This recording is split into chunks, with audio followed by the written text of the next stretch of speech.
right, good morning. We are now recording. This is the SSA 21-2016 Lincoln Square SSA for our commission meeting. And if we can get a motion to start the meeting at 9:07 a.m. Motion. A second, please. Second. Thank you. All right, good. And Nick has joined us also. So Hello. hi, Nick. How's it going? Going well, thank you. Hopefully you're doing well too. Yes, beautiful weather we're having here. If we can go around and do some introductions since we're recording this, if someone wants to watch this later on, it'll be on our YouTube page. We'll start with Scott, who I see next to me. Hi guys, I'm Scott Friedland. I'm the owner of Timeless Toys in Lincoln Square and the immediate past president of the Lincoln Square Ravenswood Chamber of Commerce. And we'll segue to David Camp. Good morning, guys. My name is David Camp, the new president of the Lincoln Square Ravenswood Chamber of Commerce. I know some of you, but for those that may not know me, for almost 7 years, I worked in the neighborhood at the MB, now Fifth Third, and then the Bridgeview Bank, which became First and West, and closed as a result of the pandemic. So now I'm over at Cross Country Mortgage, which is the former Pearl Mortgage, if you know, at Belmont in California. I will switch over now to John Ratzenberger. Hello, John Ratzenberger, Senior Director of Ops at Gateway to Learning, SSA Commissioner. Jason Krause. Hello, Jason Krause, Construction Manager for Rockwell Property and SSA Commission. Anthony Kayum. Hi, Anthony Kayum, owner of MERS Apothecary and SSA Commissioner. And Nick Gasson. Hello, my name is Nicholas Yassan, Ranny Management. I'm also an SSA Commissioner and I live in the area. Awesome. And my name is Rudy Flores. I'm the Executive Director of the Lincoln Square Ravenswood Chamber of Commerce. I'm with the sole service provider for SSA in Lincoln Square. And then we do have two guests here today. Chris Gentry is from the City Bureau Documentaries, if I said that correctly. Yep, that's right. Awesome. And then is Leo H with you or somebody else? Leo's also with us as well. Awesome. Hello, Wonderful. yes, also with City Bureau. Welcome to our commission meeting. Thanks, guys. We open it up for any public comment if anybody wants to say anything. I don't know if you guys want to explain what your City Bureau Documenters is. I know that you've been on calls in the past with us, but just in case somebody wasn't on that call. Yeah, real quick, basically the idea is to democratize city information, and so go to public meetings that are held throughout the city, take notes, share information, so that way we can make sure that the whole public has information about what's going on in the city. Pretty straightforward. Awesome. Thanks for being here today. So I did send commissioners and chamber folks, I did send you guys the documents for today's meeting so you can follow along, but I will also be sharing my screen. So I'm going to do that. We'll start off with the minutes from our last meeting. Give 1 second to pull them up. And all right, here we are. All right, so in our last meeting was, oops, this is still the agenda, my apologies, this one there. Minutes from our last meeting, we met on Thursday, February 11th at 9 o'clock. During that meeting, we discussed the year end of 2020 financials. The SSA received 250, almost 1,000 out of the 265 that were expected in tax levies. We received our TIF rebate of $3,400 that we were supposed to receive, as well as we spent $276,463 out of the budgeted $297,582. So we did make budget cuts. We discussed that so that we weren't only using the money that we were receiving, as well as the carryover from the previous 2019 budget. We also went over some updates with the staff and commission trainings that happened last month. the RFQ for the litter abatement. I see a spelling mistake. I will change that. That we will be talking about today. We talked about the OSIF funding for the Ainsley Arts Plaza. I'll give an update in a second. We approved our commission meeting calendar, which is why we're meeting today. And then we just discussed the RFQs and RFPs that we'll be going over in or through 2020. So another artist proposal, street pole banner, snow removal, landscaping, and audit. Does anybody have any changes that need to be made to this, or can we make a motion to approve these minutes as they are shown? Motion. Can I get a second? Second. Any opposed?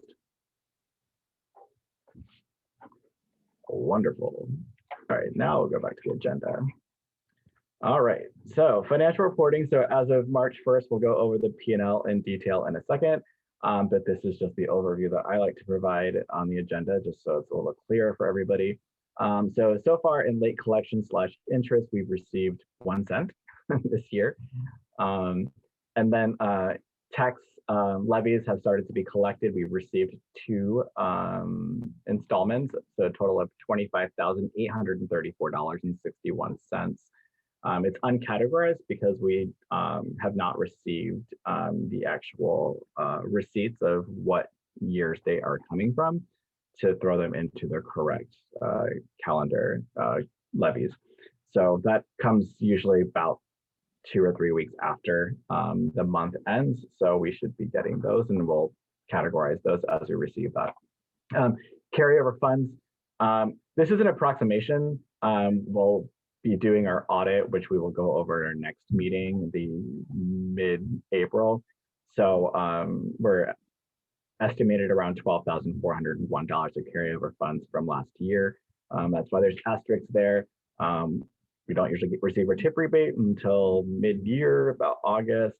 So our total income that we currently are working with is $38,235.62. Budgeted total income is here at $290,733. So actual income versus budgeted is -$252, as you see here, and we'll go through those details right now. Let me pull that up. All right, so currently in our checking account, we have $37,118.68. And that's our carryover plus different amounts of funds that we still have. SSA revenue, we received, like I said, 2 installments of tax levies, $422.78, and then one for $25,411.83, and then that 1 penny in interest. And so our total is currently for this year's collections, $25,834.62. We have made payments for storage fees and customer attraction. So January's payment for our Foster Ravenswood storage for holiday decor was made in December, so that's why it's not in this P&L. So we've made a February and a March since this year started.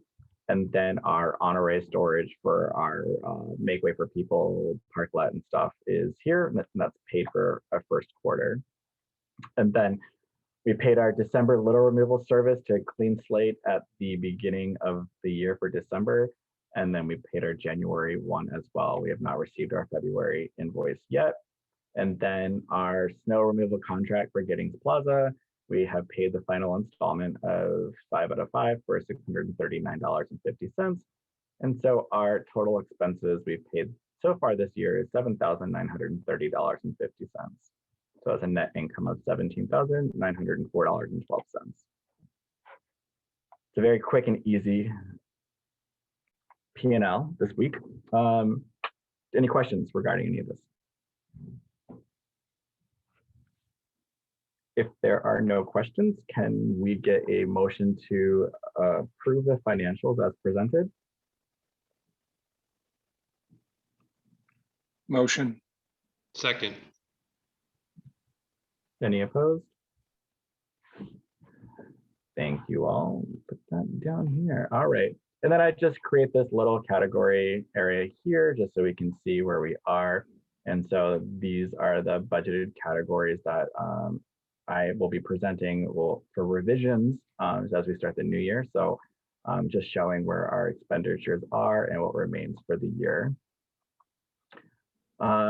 Some updates for today before we go into our actual business. The Ainsley Arts Plaza, we had discussed last meeting about artist RFP would be open this month. So the goal is to get that out by the end of the week, and that will be for finishing touches of designing banners, the branding, like logo of the plaza itself, as well as the entry pylons. And so that I took into consideration what we talked about. And then also the street pole banner installation. We'll be doing an RFQ for a contractor installation. Hopefully by the middle of this month, I hope to have that open to any contractors, as well as a graphic designer RFP. And so that will take into consideration how we talked about the branding of possible corridors, as well as looking at the size of the logos for businesses that choose to sponsor and stuff like that. And we'll talk about the budgeted category for that section in new business. Oh, and the Ainsley Arts Plaza, I forgot to mention, we'll be finishing up the work now that we've received some tax levies. There was a couple of items that still haven't been completed in that space. And so we will take advantage, hopefully, of this nice weather and start finishing the items that we purchased but could not do because of the colder weather and not having the tax levies collected yet. Any questions and updates? All right. So I want to start with the litter abatement quote in new business. And so we received only one quote from Clean Slate. And the reason we needed to go to look at a litter abatement quote was because Clean Street, who we had been using and were in contract with, went out of business end of last year. And so there aren't that many litter providers based on like talking to other SSAs. It has been Clean Slate, Clean Street, and Patch. We use Patch for landscaping, but they did not bid for this project. So we have only one to look at, and there are a couple of things that I want to point out. Basically, the RFQ that we sent out is exactly the same parameters as our current litter abatement, or our previous litter abatement was. So what we do is provide litter removal on Mondays and Fridays from all the sidewalks, curbs, planters, etc. We add a Wednesday service June through September, because those are traditionally our busier months, as well as pick up trash receptacles on Brockwell at the Brown Line Station on Mondays and Fridays, and pick up trash receptacles on the main business corridor of Lincoln Avenue between Lawrence and Montrose. That's on Thursdays and Saturdays. So this is exactly like that one. And so the pricing is quite significantly different. Reason we chose Clean Street over Clean Slate before was because of the price difference. Clean Street was just astronomically cheaper than any other bids that we had received. Going down to page, page 6, you'll see that it's $44,166 to start on March 15th and go through the end of the year.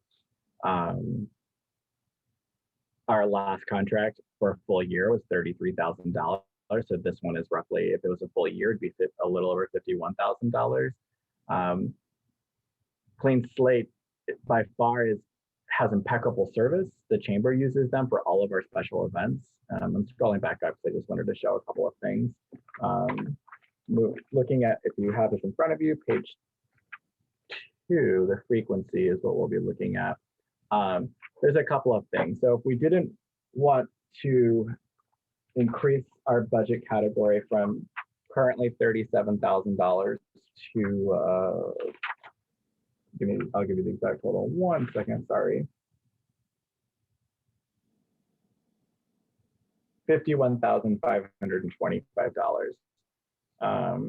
So it's a significant increase. There are a couple things that we could do.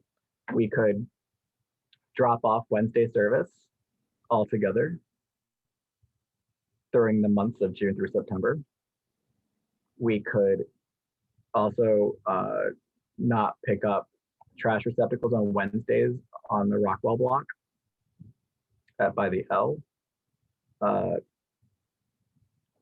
We do need to add public trash receptacle pickup at Ainsley Arts Plaza. So we put that as Monday and Friday. This service here, which is the trash receptacle pickup on Lincoln Avenue between Montrose and Lawrence, there's 29 receptacles. We could drop the Thursday since we're not doing concert series this year, or we could do Monday and Friday to keep it consistent with everything else. That would give us probably a little bit cheaper because they'd already be servicing the neighborhood at that time and not coming out on extra days.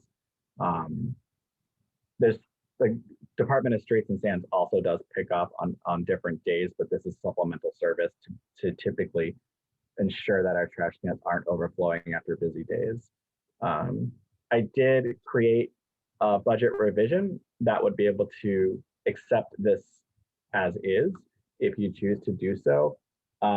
But it does cut nearly, $18,000 from elsewhere.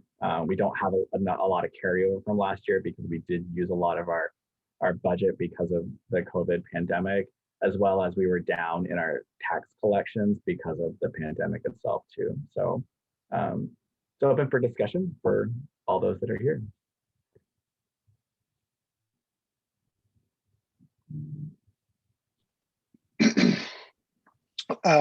It's a pretty big increase. First of all, before I make a comment, any understanding of why Patch wouldn't bid? It's not really their main focus. They do landscaping and snow removal. They just provide that service for the Edgewater community. I live in Edgewater, so they're not, like, from my personal opinion, they don't have the same level of detail as like Clean Slate does. But Clean Slate is like you pay for what you get based on my experience of working with them. They do, as I put into an email to you guys, I'll scroll down to it. They have excellent references. They're in Uptown, Wicker Park, Bucktown, down on the southwest side. But they're also in Lakeview and Andersonville. And they are the main company that provides this service. And so I think that there's opportunity for other companies now to provide it. Since we only received this one, my recommendation would be to, only sign on for a year to see if another company takes over from what the hole that's been left because of Clean Street.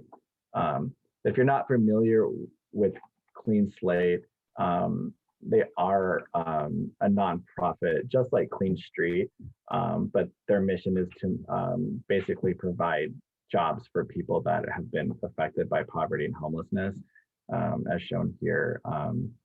We've toured their facility. They always have a management with them. They're, it's a really great team mentality to help people get out of poverty, or that have been maybe incarcerated before and get back into the workforce and stuff like that. Oh, it sounds great. I'm just wondering, we don't have a lot of choice. I think we obviously can't, we can't not do anything. And I guess my question is, if we're not doing the concert, does that really allow us to drop that third day? And do we feel like it would be coverage enough? That would be my preference, rather than just raising it up for a time where there's not a lot of, I'm torn, because I think people are really going to want to get outside and be out doing stuff this year. I think everyone's going stir crazy. And, I think the vaccines are kicking in terms of the amount of people vaccinated, et cetera. But that said, it's not going to be normal. So, I kind of feel like what would be the worst case scenario? if we did the 2 days instead of 3 to keep the cost in control, and it turned out that it was busier than usual, do we have the flexibility to come back and reallocate, you know, in July and, you know, June, and decide, well, wow, that's not going to be enough, and then do this.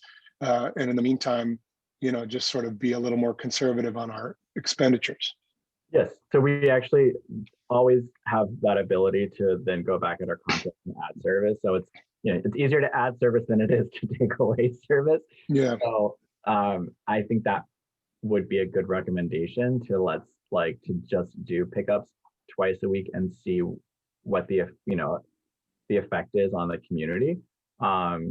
As well as I think like looking at the public trash receptacle pickups, moving it to Mondays and Fridays with their service, because they're already out there employing, you know, their people, that seeing what that cost would be. So we'd still receive that 2 days right before the weekend, making sure all the trash cans are empty, and then right after the weekend. yeah, yeah. It seems right to me. Agreed. Any other thoughts on this contract? And then do you guys agree that we should only do just through this year and see if other companies do kind of start to bid for these kind of services? Yes. Yeah, I agree. Okay, so what I hear, I'm just gonna make sure I'm writing this down, is that the recommendation is to go back to clean slate with just a Monday and Friday service for litter and trash receptacles. And then I can, so we'll take off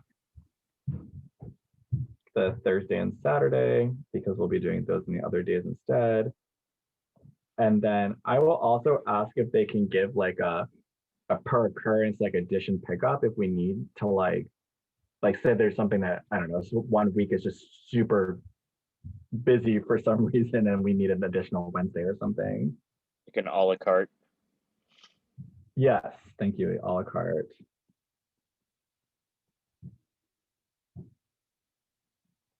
Okay. So with those recommended changes, I can go back to them after the meeting today.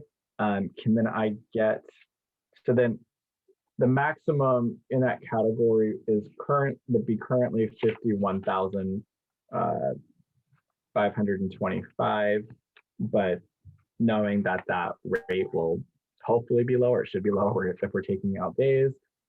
So I'd like to keep that maximum just so I can have negotiation with them, but not to exceed that amount. And then whatever's left over in our next meeting, we can move to a different category. Does that sound fair? yeah. All right, can I get a motion then? Motion. Second. Second. Oh, go ahead. Thank you. Are any opposed? Great, I will No. give you guys an update then after I reach back out to them after the meeting today. And then, thank you. All right, moving on to the budget revisions. So just so you guys know, the reason why there's so many budget revisions is that we make our budgets in May of the previous year.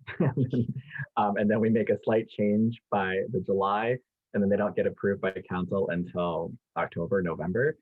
And so we don't receive our final one until the beginning of this year. And so with the carryover, we always have to, they're not allowed to carry over more than 25%. But if you don't put the right amount of carryover and you carry too much, but you're still under the 25% threshold, then it requires you to go back to city council. And so the standard is to always put in your budget carryover of max 25% and then adjust it down based on what you really carried over. So what I showed you this morning is I think that based on my numbers, and we'll have our auditor present the actual final carryover amount in our audit meeting next month, but we will have roughly around $12,400 is what we're looking at.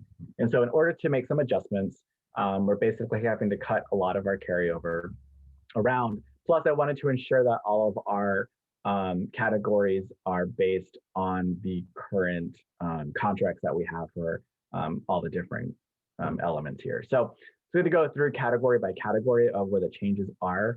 And by not making changes, they're not listed here. And so, so one of the first things is the website. So this is for a third of the shared cost of web hosting and database management with the chamber. So this is asking for an increase of $1,240. It's currently budgeted $1,000. It's just the carryover would be $240 because the increase of the cost for that system has gone up. And then in special events, we currently have budgeted $8,000. And I'm asking to move the loss collection from the holiday decorations to this category instead, which is $2,822. Decorative banners, we had 22,100 budgeted. I want to reduce the carryover in this section by $2,900 to a maximum of $15,000. And this is based on all the quotes that we collected in 2020 as we were going to do this project last year, but because of the pandemic, this was put on hold. And so our quotes that we received from like 7 or 8 different companies, no quote was more than $15,000.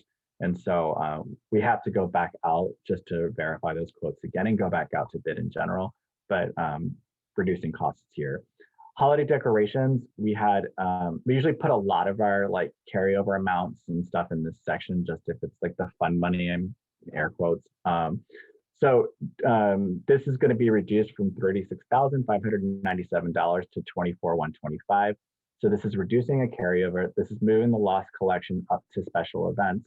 And this still will include our $3,400 tip rebate. This is exactly what our contract is with Patch to do our holiday decorations, which includes the trees, the orbs, the garland, the ribbon, and all that stuff. So that's for all of that. Any questions in this category? And then this category total is, where did I put them?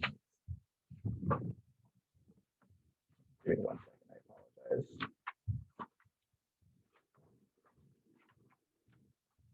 We'll go over the overview in a second, or at the end of this, but it changes the subcategory to 72,365, which it was 91,697, and that was just because of a lot of the carryover getting cut. In public way aesthetics category 2.0, we want to recommend going from $56,000 to $58,400. So basically it's adding just $400 of carryover for a total of $2,400. There's already $2,000 in carryover there. This will ensure that we can cover our contracts as well as the 2 yearly district sidewalk weeding services. We only did sidewalk weeding once last year, but that's just an add-on that we can do to our contract. And so this amount will ensure that we can do 2 if needed this year. Facade rebate, my suggestion, because we only had one person take advantage of that, is to eliminate that this year and move it to the 2.08 litter removal because of our previous discussion. And then streetscape elements from $4,100 to $100. I'm just removing the carryover because we don't really have any plans at this moment since we did a lot of the streetscape elements at the Ansley Arts Plaza last year and have already funded that. Sidewalk maintenance goes from $37,000 to $51,525. So that's moving the $10,000 from the facade rebate. And it's also moving $45,25 from safety improvements, which is like camera rebates and COVID, as well as keeping $4,000 in carryover. And so we might not have to remove, like I said, $10,000 for facade rebates, but for now to fill it into that category and then choose next meeting where we would like to put that back, if you want to put it back in facades or if you want to put it somewhere else. City permits going down from $2,100 to $100, just removing the carryover as I don't think we'll be installing anything this year. And then snow removal from 5,000 to 3,500, just removing carryover. This might need to be funded higher depending on what we want to do for the next winter season, but we are completely paid now for this season. Any questions in that section?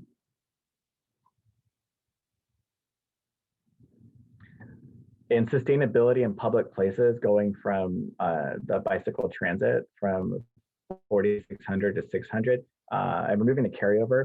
This was funded because we wanted to do a bike corral along the new Leland Greenway, which is the bike route that's going to be going from the river to the lakefront. But that, from my understanding, talking with the 47th Ward office, is going to be delayed. It was supposed to start construction this year, but it sounds like it might not start till next year because of the pandemic. So I'm reducing, saying we should reduce that. And then 3.06 parklets, which is the Make Way for People section, the Ainsley Arts Plaza. So going from 3,000 to 7,975, and that's taking 3,975 from the safety program and 1,000 from conference sections, since I don't have any plans to going to any conferences this year. And this will allow us to complete the Ainsley Arts Plaza work. Any questions for that section? Economic and business development, site marketing going from 3,100 to 100, removing the carryover, as well as master planning going from 2,700 to $100, removing carryover. The Chamber of Commerce will pay for the next stage of the focus of the master plan for the CTA Plaza and underneath of the L, using the reimbursement of OSA funding. And so we'll still continue with the master planning. It just won't require us to use SSA tax dollars for this phase. Questions regarding that? And then last but not least, or no, actually one more, safety programs. So this is the camera rebate and COVID. There's two sections for this. And so the 5.02 was 10,000 to zero for this time period. We can put money back into it if needed, but just for the litter removal contract. And then I removed carryover from the PPP rebate section because we don't have the carryover. This, I think, will require a larger discussion of what we think our needs are for COVID, if anything, at that point. I know some SSAs have done really large programs with this, but our SSA's funds are so much smaller than so many other that you know, if we want to ensure that we're doing all the public contracts throughout the entire district, we might not be able to this year based on tax collection, but I think, you know, we can have a larger discussion on one of our future meetings. And then SSA management, lowering the amount for our annual report down to by $100 because our audit is $2,600 is the contract. So I just moved $100 from the report to the audit, and there's the conference training to go down to 0 from 1,000. And then in personnel, because we have the neighborhood services director position vacant, the director of marketing communications is the one that is continuing to work on all the stuff with me in terms of outreach and communication and contract management. So me being the one taking over all of the majority of the work. So taking the original funds of the neighborhood service director, putting it into the executive director category, and then moving the funds that were for the executive director to the director of marketing communications. It's a lot of information. I know. But it's the same amount of money that our budget was already. So going at our complete overview, our tax levy collection is budgeted at 272,110. It still keeps that total amount the exact same as presented or as approved by council. Estimated loss collection is still in the same category. It's the carryover funds that I had to drop. Our original carryover funds were 25%, and sorry, I gotta find that page in front of me.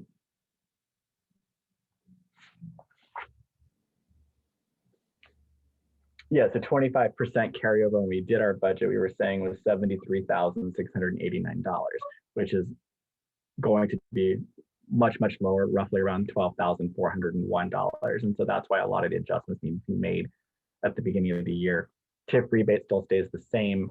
And then estimated late collections also stays the same. So our total budget is $297.33, which is almost similar to last year. Last year's budget was $297,582.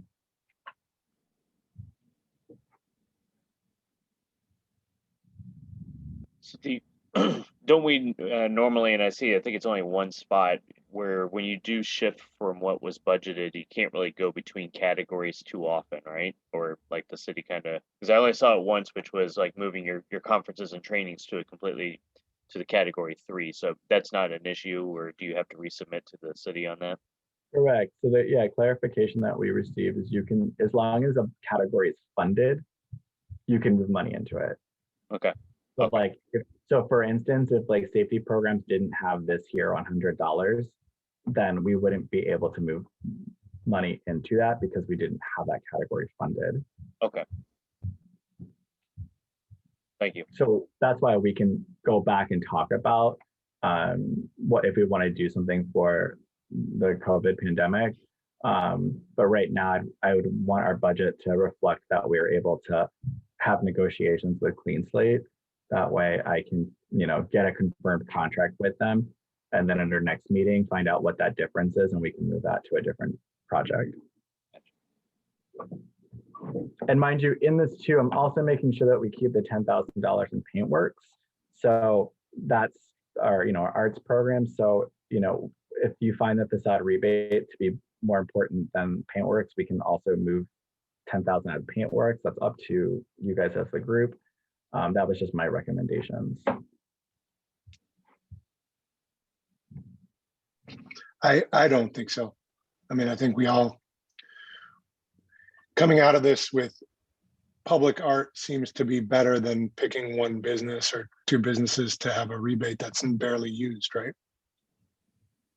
Correct. And right now, I don't know if we'll have a lot of people spending the money on those massive projects at the moment, like a facade enhancement.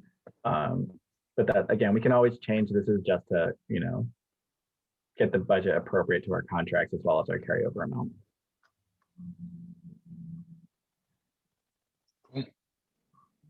And I do know that people want to talk about snow removal contracts, so we might need to put money into that because, once we have a big snowfall like we just did, people start to think about, oh, we should maybe do snow plowing. So, but that's for another date in terms of figuring out what we want to do with that. So if you're okay with these changes for now, then I would like to see if I can get a motion to approve these changes. Motion. Second. Are there any opposed?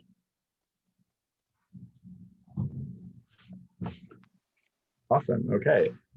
Then I'm now going to stop sharing my screen, and we have one more thing I did not put in the agenda, but I will do so. Oops, sorry, too many computers. One thing is the Heart of Lincoln Square Neighborhood Association has sent over a proposal, their beautification committee, as they wanted. Actually, I'm going to go back to sharing my screen. I apologize. I wanted to show you what.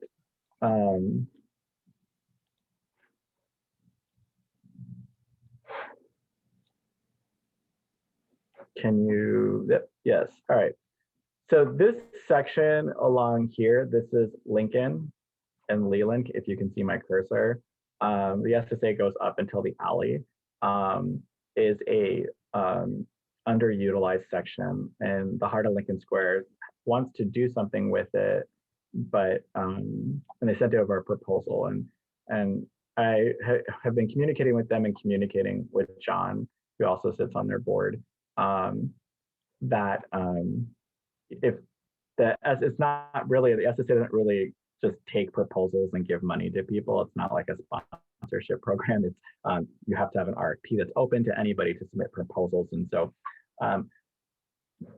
this is the new restaurant that opened up here, Pastores, is has been in talks with the 47th Ward about doing a sidewalk cafe in this section here.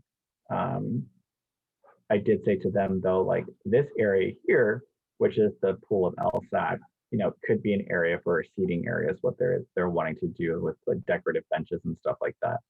And so I felt that the only program that we have currently with the SSA that this could fall under is Paintworks. You know, it's an artist, it could be an artist project to reimagine the space.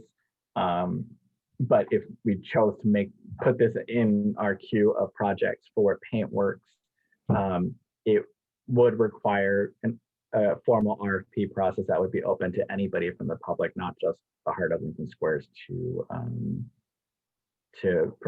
bid, as well as it would go to the Arts Committee and then vote on, you know, what submissions they would want. And in this section, it would, if they wanted to utilize this with the restaurant, you know, they could do that as well, but that would have to go through the Department of Business Affairs with their application to use that space for their outdoor cafe, which has a, you know, their own permitting process and requirements. This section would have to go through the Make Way for People program through CDOT, because it is the public right of way and CDOT is the one that's in charge of the space. And so, you know, I offered to speak with them at one of their committees. I wanted to talk to you guys about your thoughts on these parcels of property. Should it be something that's put into the queue?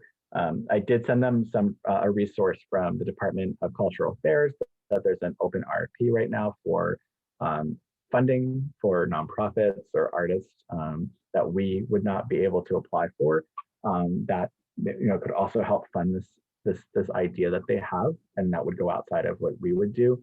But if it's something that, you know, the SSA were to engage on, there has to be a formal process, as well as like there's insurance requirements, maintenance agreements, and all of that good stuff with the different departments of the city.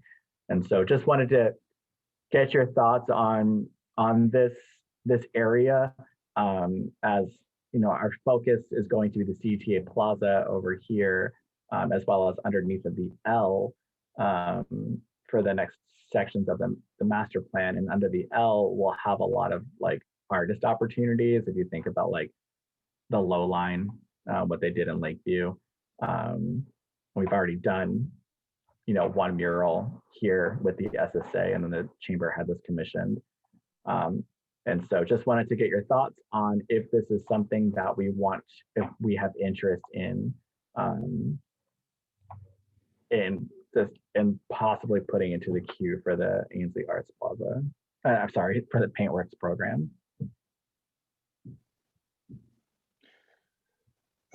It sounds like it'd be cool to have something there, but I have to say I'd rather focus on the more public areas as far as our, you know, given that it wasn't on our radar. It'd be different if they came and said, picked out a space that we were already considering. But I feel like the plaza has been sort of under used and utilized and beautified for so long that I feel like whatever we have, I would rather put there. And given that that's, you know, half a block into the neighborhood, I would encourage them to find sources that you've kind of recommended, other sources of funding. Maybe then they can, you know, do something that they have, rather than they brought it up, it gets put out to a public project and it ends up not being what they had envisioned. You know, I feel like I'd rather use the money that we're going to budget towards the areas that are more heavily utilized by the community. That'd be my thought.